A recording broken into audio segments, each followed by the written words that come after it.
या शिवकालीन खेडेगावामध्ये हे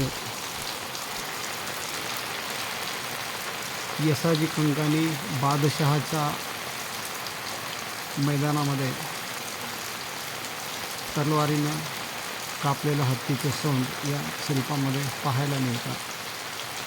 या शिल्पामध्ये छत्रपती शिवाजी महाराज गोरगरीब जनतेला दानधर्म करत असताना पाहायला मिळतात। अप्रतिम असे हे मावळे आणि या ठिकाणी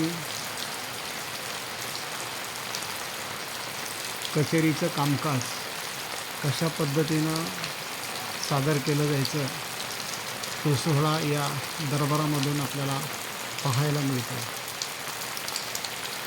ही तोफ जरी त्या काळातील नसली तरी शिवरायांच्या त्या काळातील परिस्थितीची जाण आपल्याला ही तोफ पाहिल्यानंतर येते।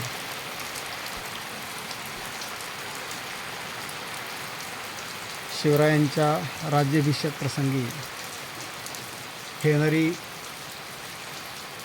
नावाचा ब्रिटिश व्हाईसरॉय या ठिकाणी शिवरायांच्या दरबारामध्ये रायगडावर मुजरा काढताना दिसतो आहे। इथून आतमधून प्रवेश केल्यानंतर हा शिवकालीन मावळा आणि हा चोण्याचा घाणा सुंदर असा हा शेतकऱ्याचा दैवत बैल आपल्याला या ठिकाणी पाहायला मिळतो। आणि हा रांगडा शेतकरी शिवरायांच्या काळातला गोफण गुंडा घेऊन शेतीचं पिकाचं संरक्षण करताना आपल्याला दिसतो आहे।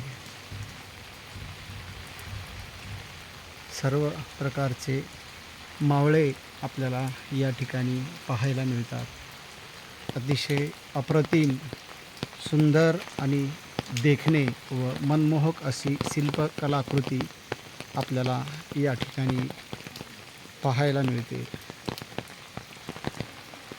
आपण वेळ काढून अवश्य याला भेट द्यावी, डोळे भरून पाहावं। शिवकालाचा जो आनंद आहे तो आनंद आपण घ्यावा। अगदी सुंदर पांढऱ्या रंगातले हे बैल आणि ही सुंदर अशी गाडी बैलगाडी शेतकरी याच आधारे आपला शेतीतला माल घरी आणत असतो, शेतीची वृद्धी करत असतो, आपल्या कुटुंबाची वृद्धी करत असतो। असं हे अप्रतिम असं हे देखणे शिल्प या ठिकाणी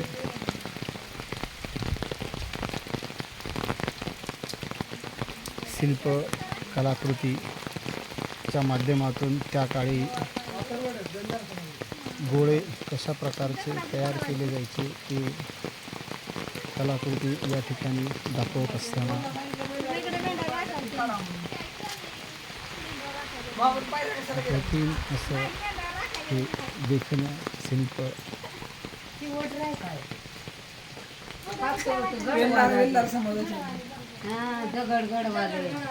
दगड नाही हो, तोफेचा गोळा आहे ती।